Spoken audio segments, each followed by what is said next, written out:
نحمده ونصلي ونسلم على رسوله النبي الحنين المكين الرؤوف الرحيم أما بعد فأعوذ بالله من الشيطان الرجيم بسم الله الرحمن الرحيم قل لا أسألكم عليه أجرا إلا المودة في القربى صدق الله العظيم والصلاة والسلام على أشرف الأنبياء والمرسلين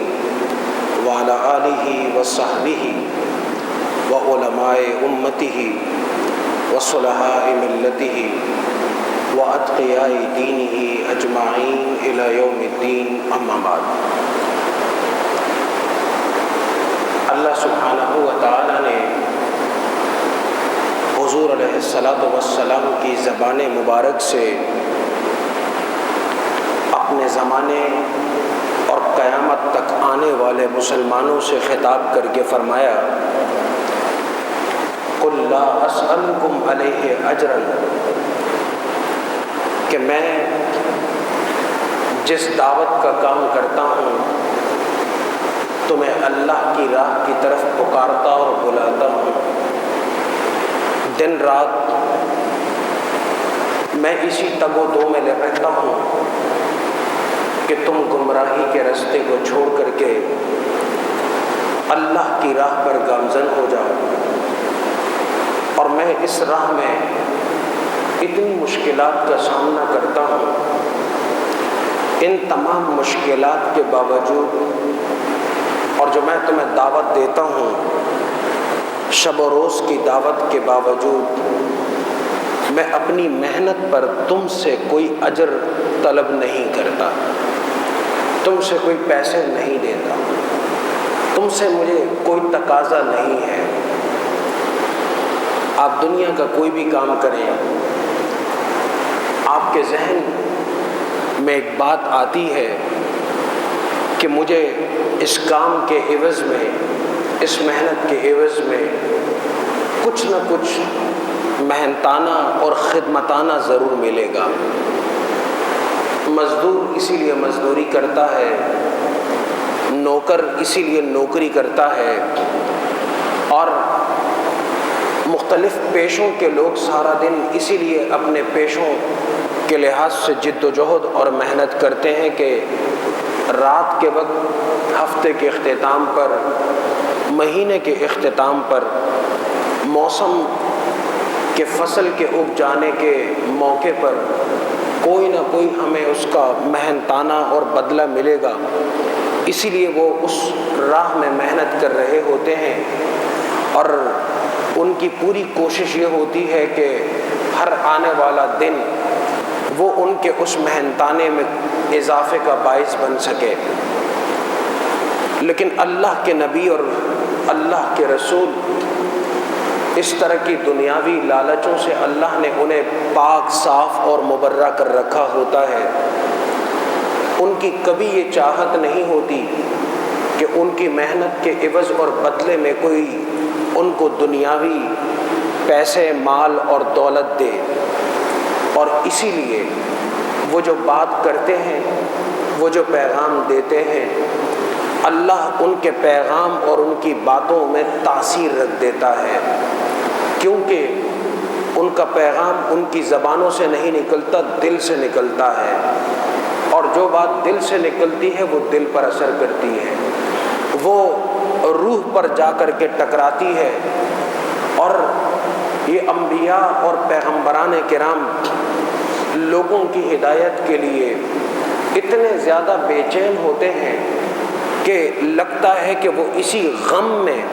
دنیا سے پردہ کر جائیں گے، ان کا دل پھٹ جائے گا، اور پھر عالم یہ ہوتا ہے کہ دن رات میں، صبح و شام میں وہ اسی تگ و دو میں رہتے ہیں کہ خلق خدا کو اللہ کی راہ کی طرف بلایا جائے۔ حضرت موسیٰ علیہ السلام کے واقعے میں آپ دیکھیں کہ آپ نے باقاعدہ جو آپ کی ولادت ہوئی اور اس کے بعد فرعون کے دربار میں کھڑے ہو کر کے اس زمانے کے اتنے عظیم بادشاہ کو اللہ کی راہ پر آنے اور چلنے کی دعوت دی۔ یہ آپ کی وہ عظیمت اور وہ استقامت تھی جس میں اللہ سبحانہ و تعالیٰ نے آنے والے زمانے کے انبیاء اور رسل اور حضور ختمی مرتبت صلی اللہ علیہ وسلم کی امت کے دعوت دینے والے لوگوں کے لیے رہنمائی کا سامان تیار کر کے رکھا۔ حضرت موسیٰ علیہ السلام کی پیدائش سے قبل فرعون نے اس بات کا سختی سے حکم دے دیا کہ جتنے بچے اس کے قلمرو میں پیدا ہو رہے ہیں، مصر میں پیدا ہو رہے ہیں، ان سب کو مار دیا جائے۔ چنانچہ اس کے حکم پر مفسرین نے لکھا 70,000 بچے جن کی پیدائش کو ابھی 1 2 یا چند دن ہوئے تھے ان کو قتل کر دیا گیا۔ یہ اس وجہ سے تھا کہ اس زمانے کے کاہنوں نے اس کو بتلایا تھا کہ ان قریب وہ بچہ پیدا ہونے والا ہے جو تیرے سامنے بڑی جرت کے ساتھ کھڑا ہوگا اور تیرے خدائی کے دعوے کو جھٹلا دے گا، تیرے بادشاہی کے تکبر کو خاک میں ملا دے گا اور تیری عظمت، شان اور شوکت اور دبدبے کو نہر احمر یا بحر احمر میں ڈبو کر کے رکھ دے گا۔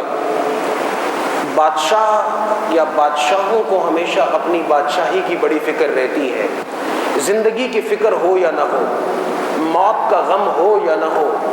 موت کے بعد کی زندگی کے تسلسل اور بقا کا معاملہ ان کے ذہن میں ہو یا نہ ہو، لیکن صاحب منصب، صاحب عہدہ، حاکم اور حکمران ہمیشہ جس آس اور آسرے کے ساتھ جیتے ہیں وہ ان کے اپنے حکمرانی کے تنتنے کا دوام ہوا کرتا ہے۔ چنانچہ اس کے حکم سے ان 70,000 بچوں کو ذبح کر دیا گیا، اور مفسرین نے لکھا کہ 90,000 وہ بچے جو ابھی اپنی ماؤں کے رحم میں تھے ان کو وہیں پر مار دیا گیا، اس لیے کہ کہیں وہ بچہ پیدا نہ ہو جائے جو اس کی شان و شوکت اور خدائی کے دعوے کو چیلنج کرنے والا ہو اور اس کے نتیجے میں اس کی حکمرانی ختم ہو کر کے رہ جائے۔ لیکن جو ہونا ہوتا ہے وہ ہو کر کے رہتا ہے، اور اس ہونے والی چیز کو دنیا کا کوئی انسان یا کوئی طاقت اپنے زور بازو اور زور قوت سے روک نہیں سکتا۔ حضرت موسیٰ علیہ السلام کی ولادت ہوئی، اور جب آپ کی پیدائش ہوئی تو آپ کی والدہ ڈر گئی، اس بات سے ڈری کہ اب یہ خبر اگر کسی طریقے سے اڑتے ہوئے فرعون تک پہنچی تو اس کا مطلب یہ ہوگا کہ اس بچے کو فوراً مار دیا جائے گا۔ لیکن اللہ سبحانہ و تعالیٰ نے حضرت موسیٰ علیہ السلام کی حفاظت کا انتظام نہیں فرمایا بلکہ بہت شاندار انتظام فرمایا، اور آپ کی والدہ کو یہ پیغام دیا گیا کہ آپ اس بچے کو ایسے صندوق کے اندر ڈال دیں جس کے چاروں کونوں پر سوراخ ہوں، وہاں سے روشنی اور پانی جا سکے تاکہ بچہ سانس بھی لے اور روشنی کی کمی اور ضرورت بھی پوری ہو۔ ہوتے ہوتے یہ بچہ اللہ کے حکم سے اس وقت دریائے نیل میں ڈال دیا گیا۔ بہن کو قرار نہیں آیا، صندوق کے ساتھ وہ چلتی چلی جا رہی ہے، کبھی صندوق لگتا ہے کہ ڈوب گیا، لیکن کچھ دیر کے بعد وہ صندوق سطح آب پر دوبارہ ابھر جاتا ہے۔ یہ سلسلہ چلتا رہتا ہے یہاں تک کہ وہ صندوق فرعون کے محل تک پہنچ جاتا ہے۔ وہاں آسیہ جو فرعون کی اہلیہ ہوتی ہیں ان کو نظر آتا ہے، غوطہ خوروں سے وہ یہ کہتے ہیں جا کر کے اس صندوق کو اٹھا کر کے باہر لایا جائے۔ صندوق باہر لایا جاتا ہے، صندوق کو کھولا جاتا ہے، ایک ننھا سا پیارا بچہ اس کے اندر مسکرا رہا ہوتا ہے۔ جیسے ہی اس بچے پر آسیہ کی نظر پڑتی ہے فوراً کہتی ہے کہ یہ بچہ میری آنکھوں کی ٹھنڈک ہے۔ یہاں جو بات آپ کی خدمت میں عرض کرنی ہے، یہ جملہ کہ یہ بچہ میری آنکھوں کی ٹھنڈک ہے، مفسرین نے لکھا کہ وہ بچہ جو حضرت موسیٰ تھے، اعلان نبوت ابھی نہیں ہوا، لیکن حضرت آسیہ نے اعلان نبوت سے پہلے اس بچے یعنی مستقبل کے پیغمبر کے ساتھ محبت کا اظہار فرمایا، اور اللہ تعالیٰ اپنے نبیوں کے ساتھ کسی بھی شخص کی محبت کو ضائع نہیں فرماتا، اور اسی لیے بعد میں اللہ سبحانہ و تعالیٰ نے اس محبت کے صدقے اور طفیل میں آسیہ کو حضرت آسیہ بنا کر کے ایمان کی توفیق عطا فرما دی۔ اور حدیث میں آتا ہے کہ قیامت کے بعد جنت میں حضرت آسیہ کیونکہ ملکہ تھی، بڑے ظلم اور ستم سہے، اللہ سبحانہ و تعالیٰ انہیں حضور علیہ الصلاۃ والسلام کی رفاقت عطا فرما دے گا۔ یہ عظمت شان ہے نبیوں سے محبت کی۔ اس لیے کسی بھی پیغمبر، کسی بھی نبی کا نام، اس سے محبت کرنا، ان پر درود و سلام پڑھنا، ان کے ساتھ تعلق رکھنا، یہ مومن کے لیے نجات کا ذریعہ ہے۔ جتنی عقل اور منطق پر مبنی چیزیں ہیں، انسان کیا، کیوں، کیسے کے جو الفاظ استعمال کرتا ہے، وہ اس کے اور لوگوں کی سمجھ کے لیے ہو سکتے ہیں، اللہ کی بارگاہ میں ان چیزوں اور ان سوالوں کی کوئی حقیقت، کوئی قدر و قیمت نہیں۔ اللہ کی بارگاہ کے اندر نسبت ادب کو سب سے زیادہ فضیلت اور عظمت عطا کی جاتی ہے۔ اس کے مقابلے میں فرعون نے نہ تو کوئی ادب پر مبنی جملہ کہا، اور نہ ہی اس کے دل میں کوئی ایسے رحم والے جذبات پیدا ہوئے جس کا وہ اظہار اپنی زبان سے کرتا۔ مفسرین نے لکھا کہ اگر وہ اس وقت اپنی زبان سے حضرت موسیٰ علیہ السلام کے لیے کوئی جملہ کہہ جاتا تو اللہ تعالیٰ اس جملے کی لاج رکھتے ہوئے اس کو بھی باوجود اس کے خدائی کے دعوے کے ہدایت کی توفیق عطا فرما دیتا، لیکن اس کی زبان سے یہ جملہ نہیں نکلا، اور پھر جو مقدر تھا وہ ہو کر کے رہا۔ حضرت موسیٰ علیہ السلام نے وہاں جا کر کے، وہاں جب محل پہنچائے گئے تو کسی بھی داعیہ کے دودھ کو نوش فرمانے سے انکار کر دیا۔ آپ کی بہن کھڑی تھی اور انہوں نے فوراً فرعون کی خدمت میں کہا، میں قریب میں رہتی ہوں، ایک نہایت متقی اور پارسا خاتون ہے، ہر وہ بچہ جو کسی بھی داعیہ کا دودھ نہیں پیتا، وہ خاتون جب آتی ہیں اور دودھ پلا دیتی ہیں تو یہ اللہ کی اس خاتون پر رحمت ہے کہ وہ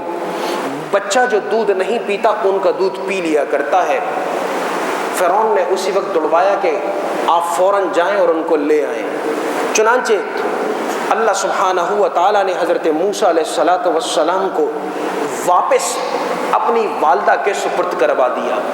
اور جب اس خاتون نے جو والدہ تھی دودھ پلانا شروع کیا تو آپ نے دودھ پینا شروع کر دیا۔ فرعون نے کہا یہیں رہا کرو، اور صبح و شام اور ان اوقات میں کہ جب اس بچے کو اپنے خوراک کی حاجت اور طلب ہو، آ کر کے دودھ پلا کر کے چلی جایا کریں۔ چنانچہ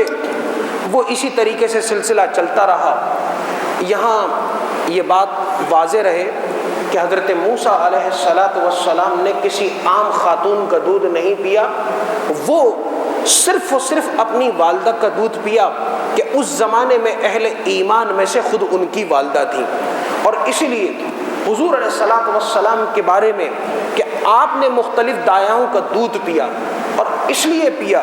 کہ اسلام کے اندر اگر کوئی چاہے کہ کسی وجہ سے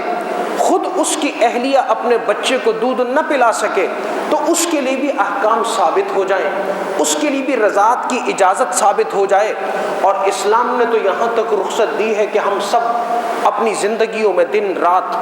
انسان تو انسان کے بچے کے لیے اس کی رضاعت خاتون کی شکل میں دودھ کے حوالے سے جائز ہو جایا کرتی ہے۔ ہمارے اور آپ کے لیے اللہ نے جانور بنائے، ان چوپایوں کا ہم دودھ استعمال کرتے ہیں، اگر اسی دودھ کو بچوں کو بھی استعمال کروا دیا جائے تو یہ ان کے لیے بھی جائز ہو جایا کرتا ہے۔ چنانچہ اس میں حکمت یہ لکھی مفسرین نے کہ بعد میں اگر فرعون کے سامنے حضرت موسیٰ علیہ السلام کھڑے ہو کر کے ان کو اللہ کی راہ کی طرف دعوت دیں تو فرعون کہیں تکبر میں مبتلا ہو کر کے ان سے یہ نہ کہے کہ تم یہاں رہے ہو، ہمارے پاس پلے بڑے ہو، ہم نے تمہیں کھلایا اور پلایا ہے، اور آج کھڑے ہو کر کے تم ہمیں مردود قرار دیتے ہو، تم ہمیں کفر کا طعنہ دیتے ہو۔ چنانچہ اللہ نے پہلے ہی انتظام کر دیا کہ اگر کبھی یہ سوال اٹھے گا بھی تو موسیٰ علیہ السلام نبی اور عظمت شان والے نبی ہونے کی حیثیت سے اس قابل ہوں گے کہ وہ کھڑے ہو کر کے بڑے دربار میں کہہ سکیں گے کہ میں رہا تو تیرے محل میں ہوں، لیکن اللہ نے میرا انتظام یہ کیا تھا کہ دودھ میں نے کسی خاتون کا نہیں، خود اپنی والدہ کا پیا تھا۔ اور پھر دوسری بات یہ کہ اللہ سبحانہ و تعالیٰ نے اس فرعون کو یہ بات بھی بتلانی تھی کہ تو اپنے تئیں تمام بچوں کے قتل کا حکم دے چکا تھا اور اب سارے بچے قتل ہو چکے تھے، لیکن یہ اللہ کی شان اور قدرت ہے کہ جس بچے کو تو ڈھونڈ ڈھونڈ کر کے اور اس کے چکر میں تو نے کم از کم 1.5 لاکھ بچوں کو قتل کروایا، میں نے اپنی قدرت کے بل بوتے پر اس بچے کی نہ صرف حفاظت فرمائی بلکہ لا کر کے تیرے محل میں تیرے ہاتھوں سے اس کو پالا پوسا اور بڑا کر کے دکھا دیا۔ یہ اللہ کی قدرت اور اللہ کی شان تھی۔ چنانچہ اسی طریقے سے حضور ختمی مرتب صلی اللہ علیہ وسلم نے جو اس مبارک آیہ مبارکہ میں ارشاد فرمایا کہ قُلْ لَا أَسْأَلُكُمْ عَلَيْهِ أَجْرًا إِلَّا الْمَوَدَّةَ فِي الْقُرْبَى، میں اپنی تبلیغ کا صلہ تم سے نہیں مانگتا، اس کا اجر اور بدلہ تم سے طلب نہیں کرتا۔ حضور علیہ الصلوۃ والسلام کو کوئی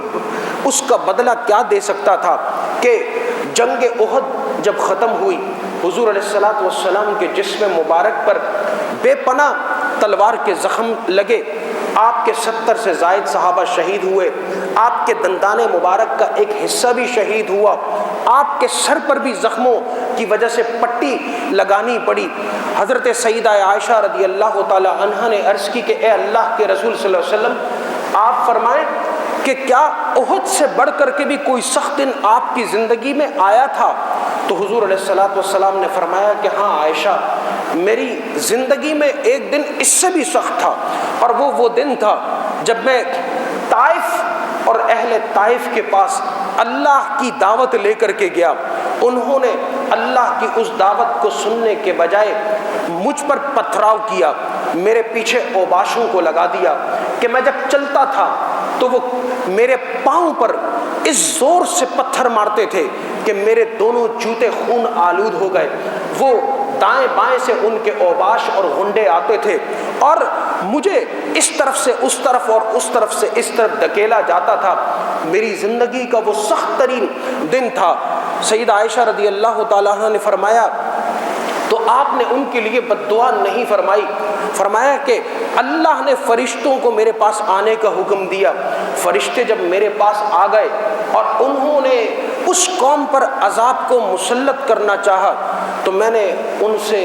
مخاطب ہو کر کے کہا فَإِنَّهُمْ قومی لا یعلمون، یہ میری قوم ہے جو جانتی نہیں، اے فرشتوں ان پر عذاب مت لانا۔ اور اس کے ساتھ ساتھ حضور علیہ الصلوۃ والسلام نے فرمایا کہ میں ان سے تو نہیں، ان کے آنے والی نسلوں سے توقع رکھتا ہوں کہ وہ اللہ کے دین کی خدمت کے پشتیبان بن جائیں گے۔ اور ہم اگر کسی کو اللہ کی راہ کی طرف دعوت دیں، کوئی شخص اپنے آپ کو اللہ کے نبی کے پیغام کا وارث سمجھ کر کے کسی ایسے شخص کو جو راہ حق سے بھٹک گیا ہو، وہ ظلم اور شرک کا شکار ہو گیا ہو، کفر اور الحاد اور بے دینی کے دائروں میں داخل ہو گیا ہو، ہم 1 مرتبہ نہیں 1000 مرتبہ کہیں تو تب بھی مایوس نہ ہو کہ انسان بسا اوقات ایک نسل پر محنت کرتا ہے اور اس نسل کی قسمت اور نصیب میں اگر ایمان نہ ہو تو ہو سکتا ہے کہ اللہ سبحانہ و تعالیٰ ان کے آنے والے نسلوں کی قسمت اور نصیب میں ایمان کو رکھ چکا ہو اور وہ ایمان لے آئیں تو ہماری دعوت جو ہم نے ان کے آباء و اجداد پر محنت کر کے اور ان تک اللہ کا پیغام پہنچا کر کے کی ہو، اس کا صلہ دوسری اور تیسری نسل میں جا کر کے مل جاتا ہے۔ اسی لیے حضور علیہ الصلوۃ والسلام نے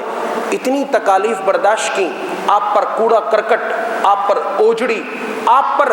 کیا غلاظت اور کیا گندگی، آپ کو کس طور پر ستایا گیا۔ آپ نے فرمایا کہ قُلْ لَا أَسْأَلُكُمْ عَلَيْهِ أَجْرًا إِلَّا الْمَوَدَّةَ، کہ میں تم سے کسی بات کو طلب نہیں کرتا، صرف اس بات کو طلب کرتا ہوں کہ میں نے تمہارے درمیان دو چیزوں کو اب چھوڑ دیا ہے اور ان کو چھوڑ کر کے جا رہا ہوں۔ فرمایا بڑی بھاری چیزیں ہیں، بہت بھاری چیزیں ہیں۔ ایک فرمایا کہ کتاب اللہ، ایک اللہ کی کتاب قرآن مجید ہے، اور دوسرا فرمایا کہ اطرتی، کہ میری آل اولاد اور میری اہل بیت اطہار یہ میری اطرت ہے، کہ جن کے ساتھ محبت کرنا اب تم پر لازم ہو گیا ہے۔ یہ دو چیزیں تمہارے درمیان چھوڑ کر کے جا رہا ہوں، اگر تم ان کے دامن سے وابستہ رہو گے تو راہ ہدایت پر جمے رہو گے۔ اور ان کی محبت کیا تھی؟ حضرت اسامہ ابن زید ابن حارثہ رضی اللہ تعالی عنہ کے بڑے محبوب اور چہیتے صحابی حضرت زید کی اولاد ہیں، پیارے بیٹے ہیں۔ یہ حضور صلی اللہ علیہ وسلم کے آنگن میں کھیلا کرتے تھے، چھوٹے سے تھے۔ اس وقت جب بڑی مشکل سے قدم اٹھا کے انہوں نے گھومنا چلنا پھرنا شروع کیا، اس وقت کی بات ہے کہ وہاں صحن میں گھومتے تھے۔ بچوں کو آپ نے دیکھا ہوگا، بس اوقات ناک بہہ پڑتی ہے۔ ایک دن اس اسامہ کی ناک بہہ پڑی۔ سیدہ عائشہ رضی اللہ تعالی عنہا نے دیکھا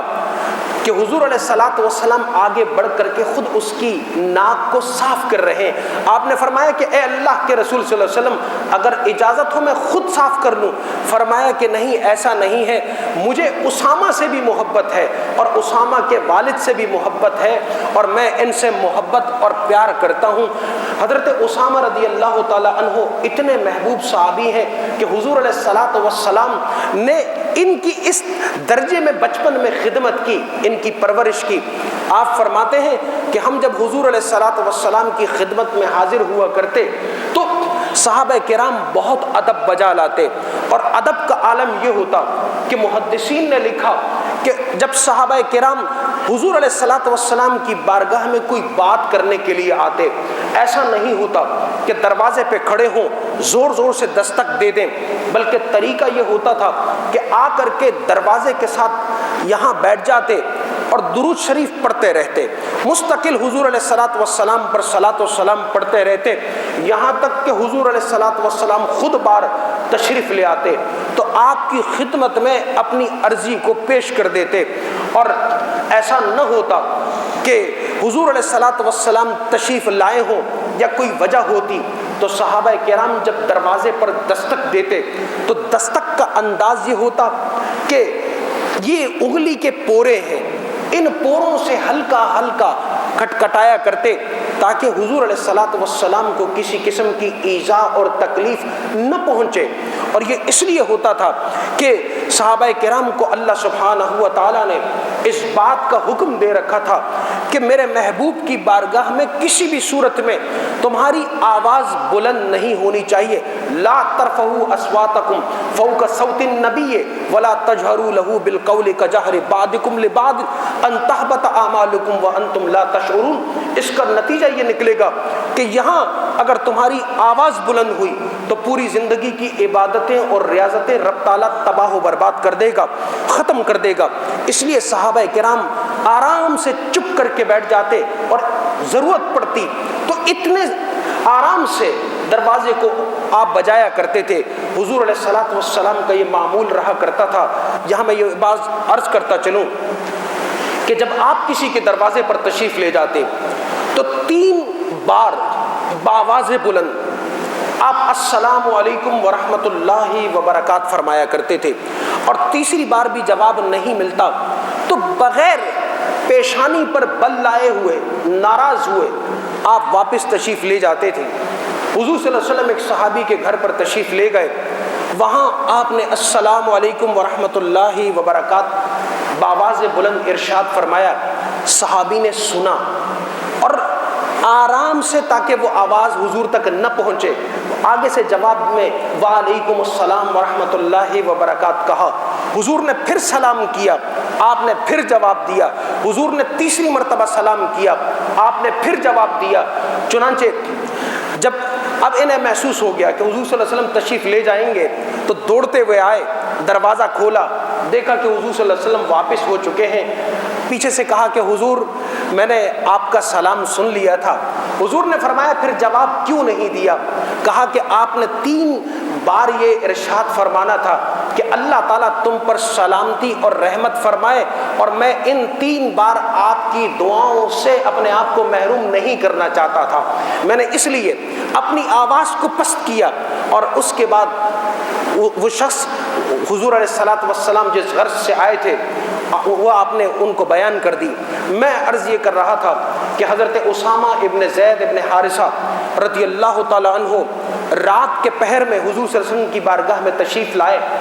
اپنی عرض پیش کرنا چاہا، آہستہ سے دروازے پر دستک دی، حضور صلی اللہ علیہ وسلم باہر تشریف لے آئے۔ آپ پر ایک بڑی چادر پڑی ہوئی تھی،